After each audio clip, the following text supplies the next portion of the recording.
Hello everyone, welcome back to our channel Bangali in Singapore. কেমন আছেন আপনারা সবাই? আশা করছি ভালো আছেন। চলুন আজকে ব্লগটাকে শুরু করি। আজকে আপনারা দেখুন ওয়েদারটা কি অদ্ভুত। আকাশে একদিকে মেঘ আছে, আবার একদিকে নেই, আবার রোদও উঠেছে, আর এদিকে ঝিরিঝিরি বৃষ্টি পড়ে যাচ্ছে। সিঙ্গাপুরে প্রায় সারা বছরই বৃষ্টি হয় জানেন। গরমকালে যদি 2-3 দিন আবার বৃষ্টি না হয়, খুব গরম পড়ে, 3 দিনের দিন দেখে আবার বৃষ্টি নেমে আসে।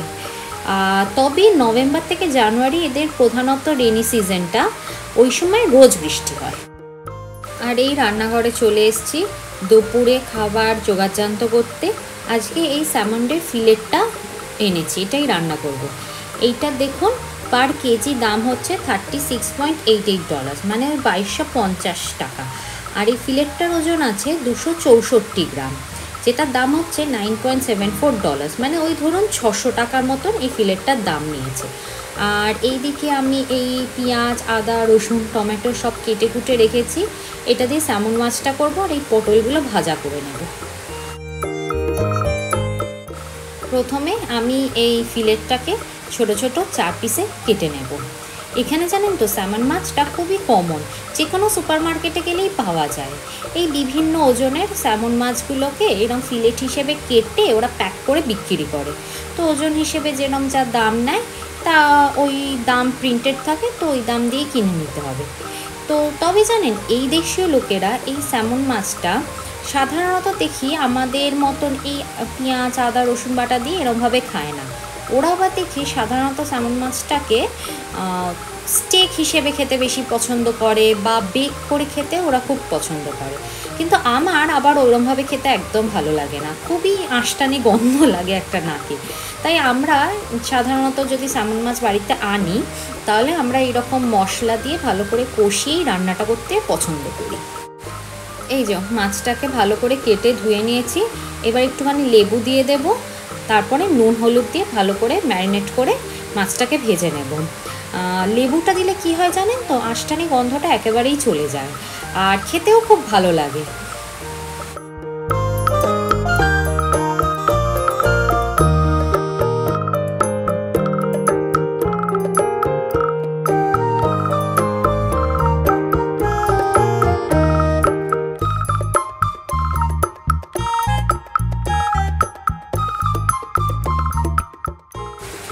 এই মাছটার অনেক রকমই রেসিপি হয়।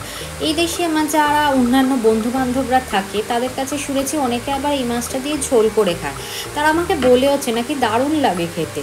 তো তবে ঝোলটা করে আমার কোনোদিন ট্রাই করিনি, কিন্তু এই রেসিপিটাতে একটু বেশি করে মশলা, আদা, পেঁয়াজ, রসুন দিয়ে করে খেতে এই মাছটা খুবই ভালো লাগে। একটু কালিয়া কালিয়া টাইপের মানে টেস্টটা আসে। আর এখানে আদা, রসুন, পেঁয়াজ আর টমেটো 4টে একসাথেই পেস্ট করে নিচ্ছি। আলাদা আলাদা পেস্ট করলে ভালো হতো, কিন্তু অনেকটা দেরি হয়ে গেছে জানেন তো, তাই আলাদা পেস্ট করার সময় নেই, সব একসাথেই পেস্ট করে নিচ্ছি। আজকে আবার খাওয়া দাওয়ার পর বিকেলের দিকে একটু যাব লিটিল ইন্ডিয়াতে। সবজিপাতি দেখছি একদম শেষ হয়ে গেছে। ওই লাস্টে কটা পটল পড়েছিল, ওইগুলোই ভাজা করে নিচ্ছি। এখানে লোকাল সুপার মার্কেটগুলোয় গেলে যাও পাওয়া যায় সবজিপাতি, কিন্তু জানেন আমাদের ইন্ডিয়ান যে সবজিগুলো বা আমরা সাধারণত বাড়িতে যেগুলো খাই, ধরুন পটল, উচ্ছে, এইগুলো দেখি, চিচিঙ্গে, এইগুলো দেখি আবার এই লোকাল মার্কেটগুলোয় পাওয়া যায় না। এইগুলো কিনতে সেই লিটিল ইন্ডিয়াতে যেতেই হয়।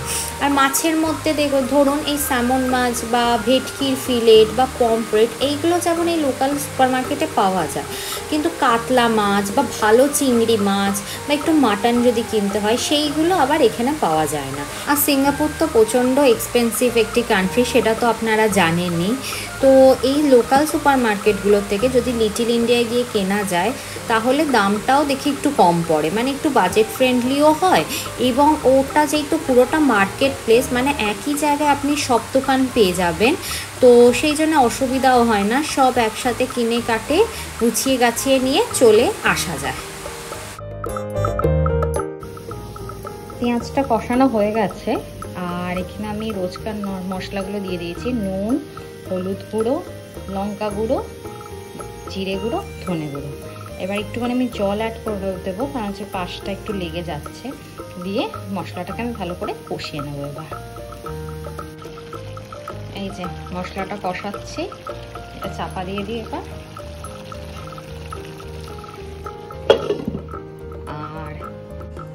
আর এদিকে এক সিঙ্ক বাসন হয়ে আছে, এইটা মেজে নেব আর ওইদিকে ভাতটা বসিয়ে দেবো। এইটাও আছে, এটাও দিয়ে দিই। মাছটা বসিয়ে একেবারে এইগুলো সব করবো।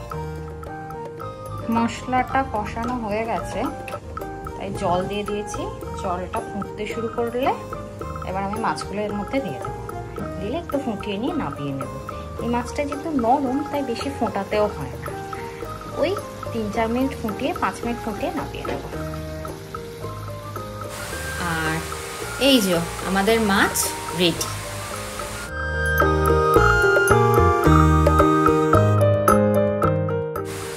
এই সন্ধে 6:30 মতন বাজে, এখনো পুরোপুরি সন্ধে হয়নি, যাও সন্ধে হতে হতে 7টা বাজবে। আর আমরা এই চলে এসেছি লিটল ইন্ডিয়াতে। এখন একটু কফি খেয়ে নিলাম দুজনে, দিয়ে এবার আস্তে আস্তে যাচ্ছি বাজারের দিকে, গিয়ে এবার সব বাজার হাট সেরে নেব।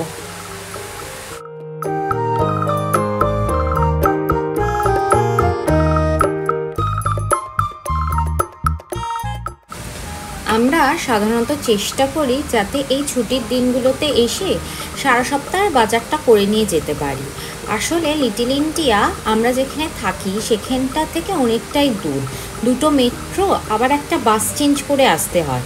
ডাইরেক্ট বাসও আছে, কিন্তু ওই ধরুন 1 ঘন্টার মতন সময় লাগে। তো সেটা সম্ভবও হয় না যে রোজ বা 2-3 দিন অন্তর অন্তর এসে বাজার করে নিয়ে যাব। ওই জন্য চেষ্টা করি যে 1 সপ্তাহের বাজারটা করে নিয়ে যেতে।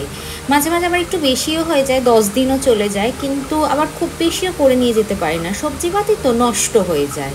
তো এই শুক্র, শনি বা রবি এই 3 দিনের মধ্যে বিকেলের দিকে এসে আমরা সারা সপ্তাহের বাজারটা করে নিয়ে যাই।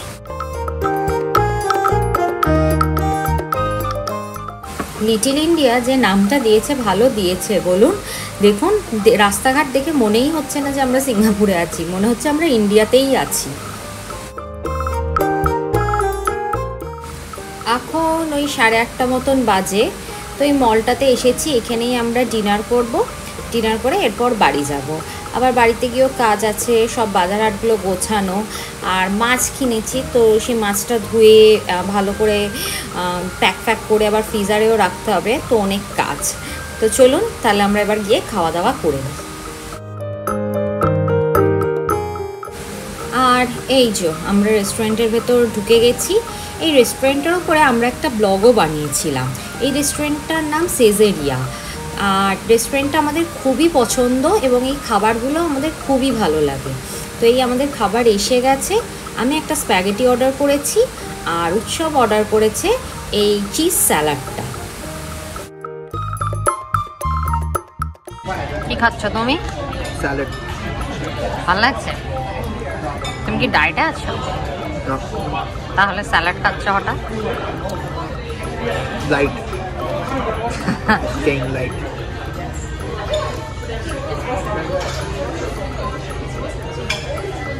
চলুন বাড়িতে এসে গেছি।